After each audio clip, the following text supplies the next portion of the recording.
Alo. Gandang gabi, bayan. Ah, meron naman tayong isang alamat. Yan.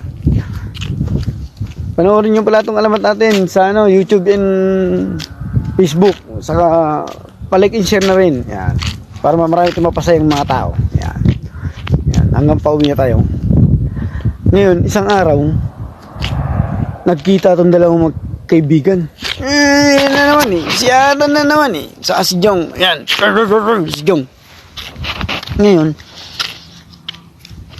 itong si Atan, nagyabang sa amin.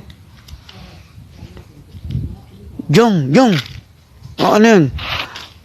Kahapon, nagukay ako ng kamote. Ang laki ng kamote, pre. Sabi niya kay Jong. Ano ka laki? Kasi laki ng jeep. Sabi niya. Kasi alas 8 ko ng umaga na gano, nagukay. Natapos ako alas 3 na ng hapon. Laki nga naman talaga. Ni Jong. Hindi mo ba ako nakita kahapon,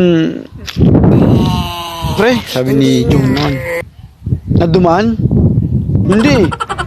Kahapon, naglalakad ako dyan habang naguhukay ka, sabi niya. May dumaan na ahas, sabi niya. Yung ulo, sabi niya. Yung natapos yung dulo, ulo pa lang, yung dumaan sa akin, sabi niya. Yung natapos, alas 8 na ng gabi, sabi niya. Napakalaki palang ahas na yun, sabi niya. Ay, oo naman. Meron bang ganon, sabi ni Atan eh. Kaya kung palilitin yung kamote ko, gagawin kong bulate yung ahas ko. Gagawin to bulate.